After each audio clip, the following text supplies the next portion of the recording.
So, would you ride in a train if it had, like, tentacles and maybe teeth? Hey people, voice talking to you, and this is Railgods of Hysterra, an isometric multiplayer survival game where players get to ride and maintain their very own eldritch monster train on a road trip through the apocalypse. If you don't mind owing your life, soul, and very being to an unknowable entity fused with a locomotive, I'll have a link to the game store page for you down in the description. Alongside that is a link to my playthrough stream, just in case you want to see more gameplay and first impressions. Now, the story of this game is more than a little bit bizarre, so bear with me. In this universe, the beloved horror author of Call of Cthulhu, H.P. Lovecraft, was actually something of a prophet. And if you're familiar with any of Lovecraft's stories, then you know that this can only be a bad thing. Like, possibly the worst thing, maybe ever. Lovecraft knew that the Elder Gods would eventually return to lay claim to our world, so he gathered a coalition of dreamers, which are humans capable of visiting a mystical realm called the Dreamlands. With the smartest and most powerful dreamers, Lovecraft's little fan club began developing a countermeasure for the approaching evil. So what they settled on doing was taking this stuff called Shoggoth plasma, which is essentially this living mass of flesh cast off of an elder god, and fusing it to a steam locomotive. Why they chose a train for this, I have no earthly idea, but they called this fledgling monster a Railgod. Theoretically, with a symbiotic connection to a dreamer, these Railgods can become powerful enough to defeat an elder god. Maybe they put them on rails so that they could only travel where humans allowed them to or something, but I honestly don't think the devs thought that far into it. Anyway, we are one such dreamer with a symbiotic link to a particularly young and weak Railgod.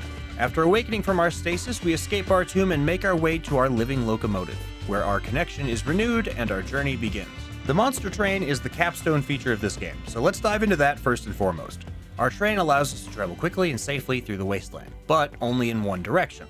Instead of being a web of interconnected tracks, the map is just one long strip of 3 parallel railways. Towns have hubs where the player can switch between lines, but this wasn't available in the playtest. I'm assuming, solely based off color coding, that the yellow track is more dangerous than the green, and that the red one is the most dangerous.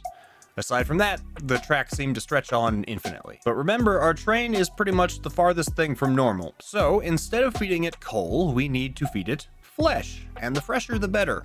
When defeating enemies, we can acquire mush that can be used to fill our feeder.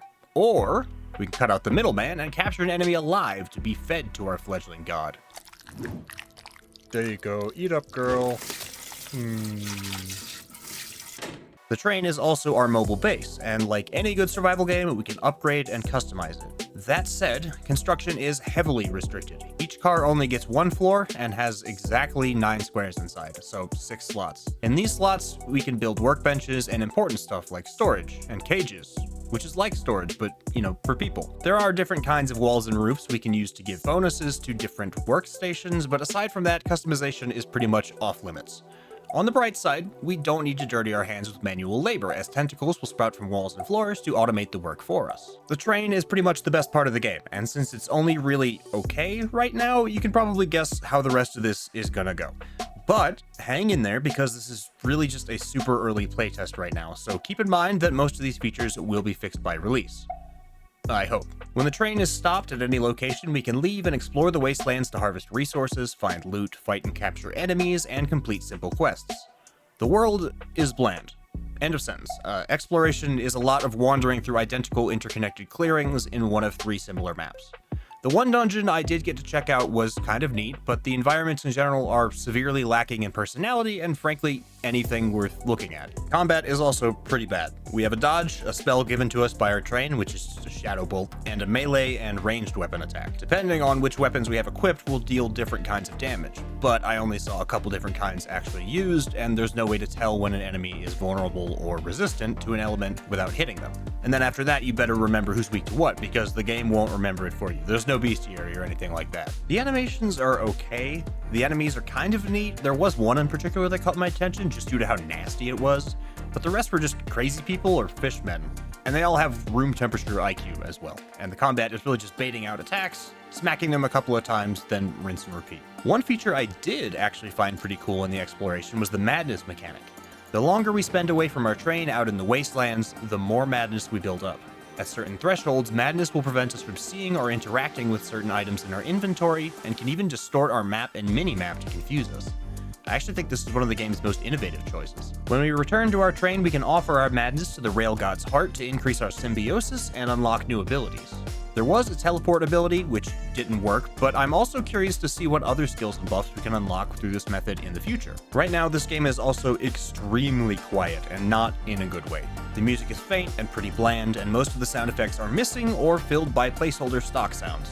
You never realize just how important sound design is until you take away the sound. Though I will admit the sussy slapping sound they put in place of hits during combat was kind of amusing. These fights are the most awkward thing ever. I have to say, it was actually pretty difficult to come up with much to say about this game at the moment, simply due to the fact that so much is still missing. The repeated freezing on startup and the complete lack of certain assets tells me this one is still just about in the planning stages, or at least I hope so. The last thing I'll say is that the devs, more than anything else, need to double down on the train. It's a living thing, so there are tons of different mechanics I could think up that would be great for boosting the complexity. You know, what about maintenance? Can our train get sick or injured if we don't properly care for it? What if feeding it different kinds of creatures would offer different effects or improve our train in different ways, allowing it to get through certain obstacles or survive different environments? Personally, I think being able to unlock some kind of buff, blueprint, or ability by capturing certain monsters and then feeding them to the train would be an awesome way to enhance these mechanics and make those monsters more unique and memorable. And if our rail god is supposed to face off against elder gods, does that mean that it has combat capabilities? Is there going to be train to monster combat?